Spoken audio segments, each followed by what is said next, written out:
Hello and welcome to my new video. As you can already see behind me, here is the Jackery HomePower 2000 Ultra on my table. I recently visited the Intersolar Trade Fair in Munich and already gave you a brief introduction to the Jackery HomePower 2000 Ultra here. By the way, you can find the video for that up here under the eye. In that video, I promised you that I would take a closer look at the system, and of course, I also requested a test device from the manufacturer. It has finally arrived now because many of you have asked several times, where is the test video for the Jackery HomePower 2000 Ultra? Here it is now. It's important to mention I have a test device here with a battery and photovoltaic panels, and I will also keep this test device for 2 months. That means I will run some tests here and use the device on site. We can shoot a follow-up video accordingly. If you have any questions about the device, leave them in the comments below so I can address them in the follow-up video. I already received some questions from you about the last video. I'll also try to answer those here. Let's start with the Jackery HomePower 2000 Ultra. Last year, I introduced you to the previous model, the Jackery Navi 2000. I enjoyed the device as an uninterruptible power supply, which is its current use. It's positioned in front of my computer. It's my main backup power supply for my computer. That means throughout the whole year, the device supplies backup power to my computer. So if the power goes out, my computer keeps running and of course charges itself from the grid and through photovoltaics. In the summer, of course, additional energy is generated here from photovoltaics. And I basically run my computer completely green during the summer months. But that's just a side note. We can quickly put the two devices side by side and just take a look at the most important points here. We can see that the battery capacity of the main device hasn't changed. However, we can now connect a higher wattage of photovoltaic here, namely 2000 watts plus 800 watts with external microinverters. But I'll show you that again in a moment. Now we have an alternating current power of 1500 watts. That's the power we can draw here from the emergency power outlet. This is the emergency power available to you in case of an emergency, or your uninterruptible power supply for your computer or other critical devices. You can see the dimensions and weight displayed here, and with that, we've actually already covered the most important points. What is also worth mentioning is that now we have this device with a new case. This case here, as you can see, is made of metal, probably aluminum, and a lot of work has been done on fire protection here. That means we now have an integrated fire protection system here, a fire prevention system, which of course can also protect against dangerous fires, can actively detect them, and can actively initiate countermeasures here. But I already explained that in the last video. That was requested by many customers during the development of these devices, and here the manufacturer responded and delivered accordingly. That means the new system is obviously the better choice now, and can do much more than the previous system. Let's start with the most important basics that are probably of most interest to you. We can see that we have an expandable system here again, which means we have a system that can be upgraded. The main unit has 2 kWh of storage capacity, and with additional batteries, we can upgrade to up to 8 kWh of storage capacity. That's obviously a big bonus. It's important to note that we can also do the upgrade later on. You're not bound by time here. Each system has its own control system, its own battery management system, which allows you to expand later on without any problems or loss of capacity. The manufacturer has now especially focused on fast charging the device. That means we can charge the device using photovoltaics, of course, but also through the power grid provider. That means we can charge from the grid and do it very, very quickly here. What is this useful for? It's very simple to explain. The system also works for me, for example, as an uninterruptible power supply or as an emergency backup.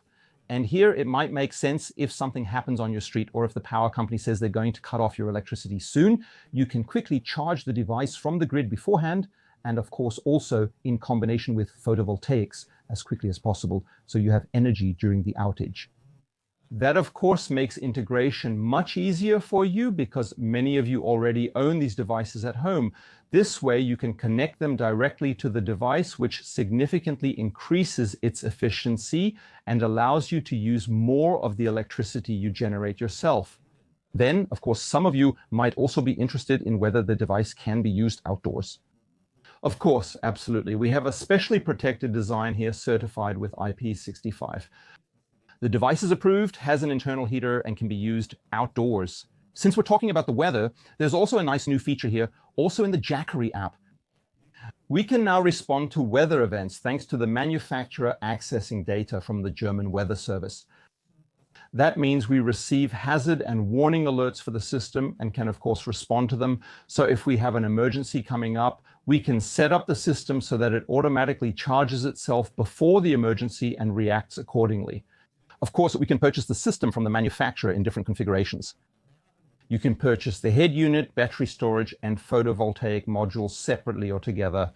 The flexible photovoltaic modules are especially popular here, of course. I simply ordered a set consisting of 4 flexible photovoltaic modules here.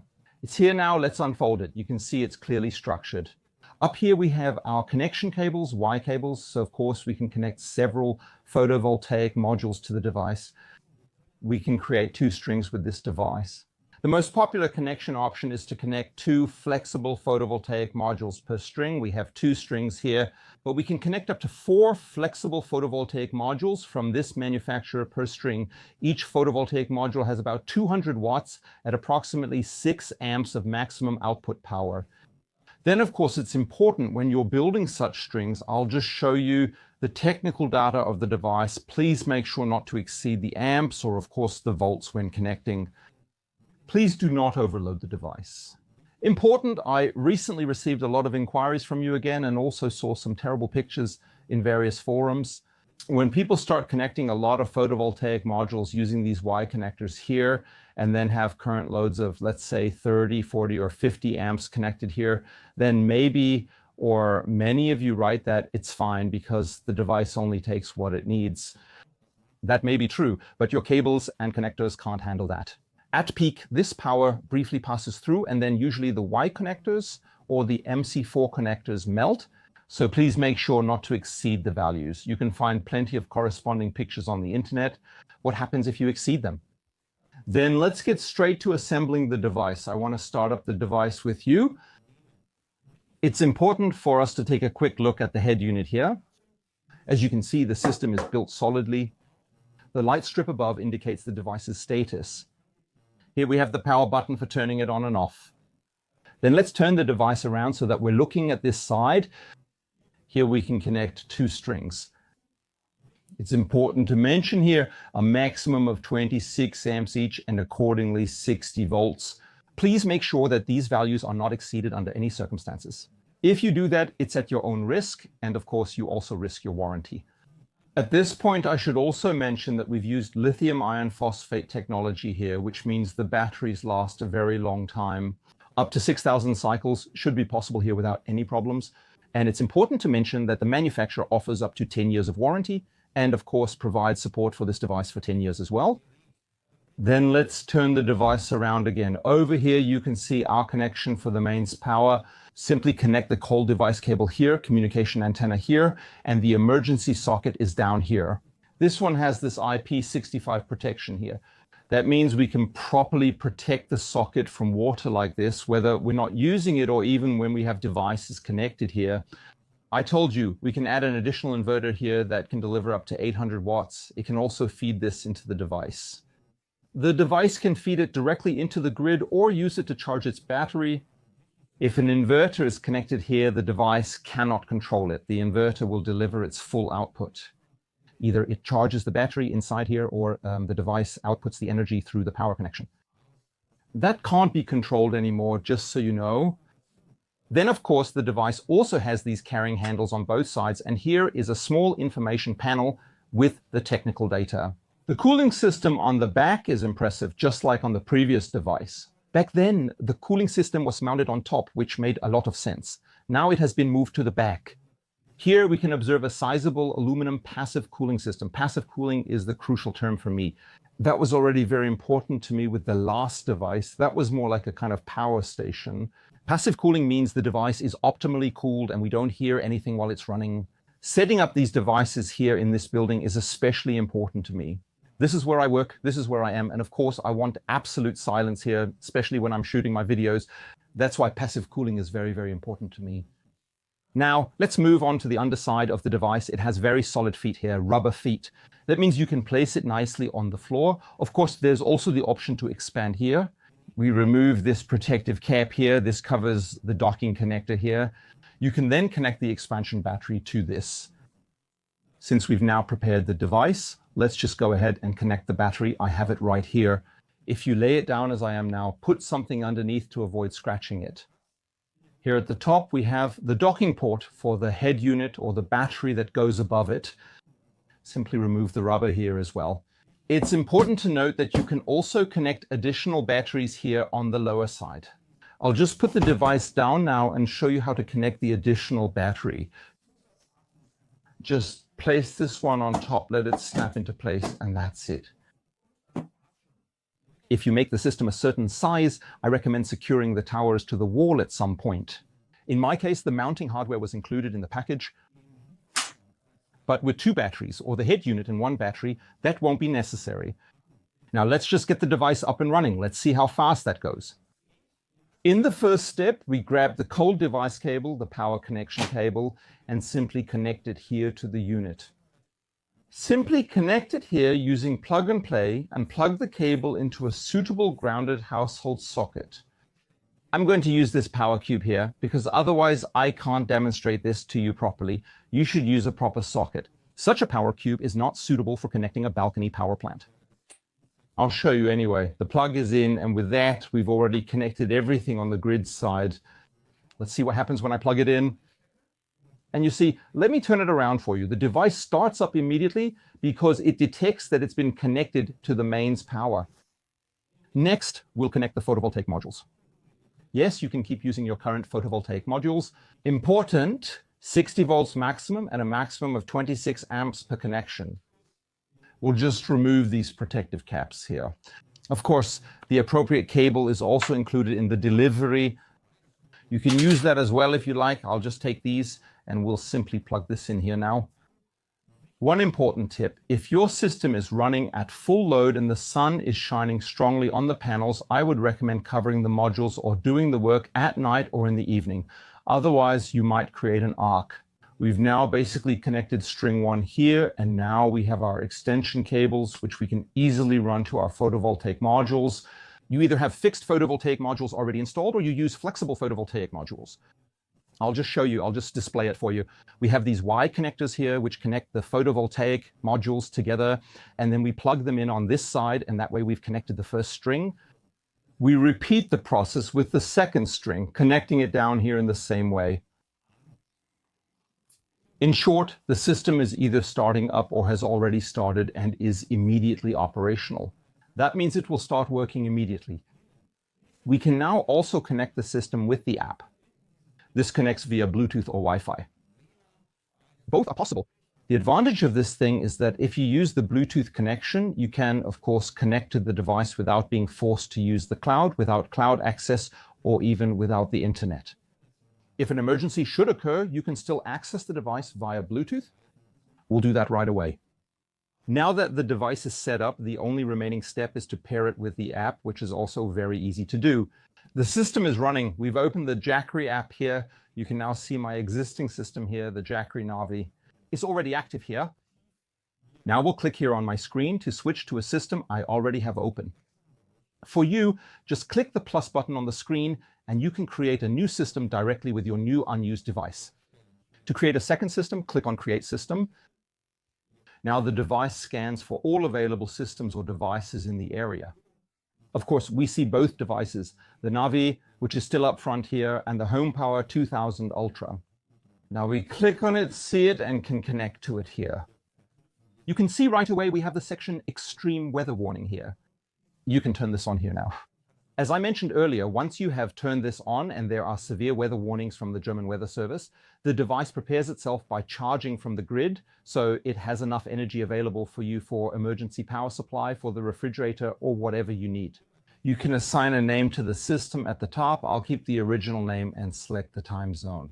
That would be important for the time. Here we have Germany, Europe, currently daylight saving time, so +2. We click on Next. It's also crucial to define the device's location so it can adjust to the local network properties. We are in Germany, so of course we select the German standard. This way, the device is properly set up in Germany and connected to the network with a maximum feed-in power of 800 watts. Next, we see that all the Wi-Fi networks in the area are displayed here. You select the Wi-Fi you want to connect to, enter the code, and confirm it. Here's an important note about Wi-Fi networks. You should, of course, choose the Wi-Fi where the accessories will also connect. That means the smart plugs from Jackery or the Shelly smart plugs, whatever you want to connect here. Ensure everything is on the same Wi-Fi network, as many viewers, including myself, have multiple Wi-Fi networks. Always use the same one for the system. Everything is correct here. Click on Next. If an update is available, it will be shown. Please do that. In my case, everything is fine. Then we have the different energy modes here. We have self-consumption, which means that here the priority is to use all the electricity we generate as quickly as possible. Here, of course, most of the electricity is fed into the grid and the battery is only charged as a secondary priority. Then we have the battery priority. Here, of course, the system tries to fully charge the battery as quickly as possible, and then the electricity is supplied. Then we have the time zones, or the time of use setting. Here you can then define times. It's also handy if you don't use smart plugins or comparable devices. This way you can generate times when you feed a certain number of watts into the grid and, of course, manage your electricity most efficiently. Below we have the intelligent mode. This is, of course, also useful if you have corresponding dynamic electricity tariffs. This allows the system to pull tariffs from the grid and fully charge when electricity is very cheap if needed. Then we click on Next and see that the configuration is already complete. Now we could add accessories. To do this, click on Add Accessories and then add the Shelly smart plugs, for example. That would take a bit too long here. That's why I made a separate video about it. You can find it by clicking on the I up here. We click on Finish and the system will be created and is immediately ready for use. Once we've configured the system, we're in the main overview. You can see it here on my screen now. I'm in my system. There's not much here yet. We have stored energy up here. It's obvious since we've just started, so there's nothing to see. We can switch the system here so you can see it from my other system. Just click on Switch System up here. I also have the second system. Here you can see what it looks like when such a system has already been running. Here we can see the energy that has already been generated. That's already 2.7 megawatts for me here. The system over there has already generated that. That's a substantial amount, and you can see how much I've already earned here. That's 998 euros. The system was already running very efficiently. Then we'll go back into the system we just created and take another look at the most important settings. As I said, at the very top, you can see your generated values. In the next line, you can see the name of the system. Let's click on it. Here you can see all the important basic settings of the system. You can also make some important adjustments here. For example, you can set the currency down here. For us, that would be the euro and the electricity price. Unfortunately, for me right now, that's 37 cents. If it gets that high, we'll probably have to switch again. The most crucial aspect for you here is the operating mode, which is currently set to self-consumption. Of course, we can also set the battery priority. That would mean for you that the battery is charged with priority from all available sources, whether it's photovoltaic here, the grid, or possibly an additional connected inverter here. This way, the battery will be charged as quickly as possible. That would only make sense for you if, as mentioned, some kind of emergency is imminent and a power outage has been announced again. Here, we're going to cut off your power in 2 hours for whatever reason. And then you can quickly fill up. Then we have the time-dependent user mode. Here you can configure times and combine that accordingly with charging and discharging. This way you can charge and discharge the device at fixed times, even from the grid. And down here is the intelligent mode, which would be interesting for you if you have dynamic electricity tariffs, for example. And here, for example, you could also select your provider and then work with these tariffs. Then fully charge the device from the grid as well, but that's just a side note. I'll go back to self-consumption, save that, and let's see what other important settings we can adjust. The discharge limit set to 10% is crucial as it's the lowest point the battery will be discharged to. In winter, I like to set it to 30, 40, or 50%. I'd rather have a bit more power left in the battery than discharge it all the way down for no reason. Then we have the upper charging limit, which is of course interesting for me in the summer. In the summer, charging the device to 100% each time is unnecessary and stresses the battery. So in the summer, I would say just set it to 80% because the next day it will charge up fully again anyway. Then down here, we have other load levels. Here we could create schedules, for example, for discharging. If you don't have a smart meter or a smart plug-in, that will probably apply to most of my viewers. Many people don't have these devices and just want to easily create a simple schedule. I've just created a schedule for you here. You can create 5 schedules. I just set it from midnight to 6 a.m. at 100 watts. That's when everyone is asleep, so we don't need much power. Schedule 2, by 6 o'clock at the latest, everyone should be up. Then we need a lot of power, coffee machine and so on. Schedule 3, everyone is off to work. Some devices might still be running, so I set it to 300 watts. Schedule 4, from 4 to 10 p.m., everyone comes home, everyone makes food and whatever else, so 600 watts. And for Schedule 5, from 10 p.m. to 12, I set it back to 100 watts since we don't need much power then, just so you can visualize it. The extreme weather warning feature, when enabled, charges the device before an upcoming storm. This provides an emergency power reserve during outages. Then we'll go back to the main overview. As evident, the photovoltaic modules from string 1 are generating 197 watts, which is quite unfavorable. And from string 2, 342 watts. That one is also not in full sunlight. Together, we now have 538 watts. You see, we have the point alternating current output at the bottom. This device, the emergency power supply, can connect up to 1,500 watts. If overloaded, it will shut off. So please make sure not to overload it. Nothing is running now. You can click on it or use the lever to turn the socket on and off. We can see that currently 300 watts are going into the house. Why are 300 watts going into the house? It's simple. As I defined it earlier in the schedule, you might recall that. You can see the battery, it's currently charged to 63%, and you can see that we have an expansion battery. You can see the grid, and at the moment, nothing is coming from the grid, so it's 0. As I said, like if you have a smart meter, you can also record it here perfectly. Then let's get to the important point again. Up here, you can see a status, which is currently normal. If an error occurs here, it will of course be shown here, and the grid connection is available. You can see that here again, for example. Then up here, we have the systems. If we click here, we can switch the systems. We are in our new system. When you're in this system, you can click on devices down here and see all the devices that are linked to this system.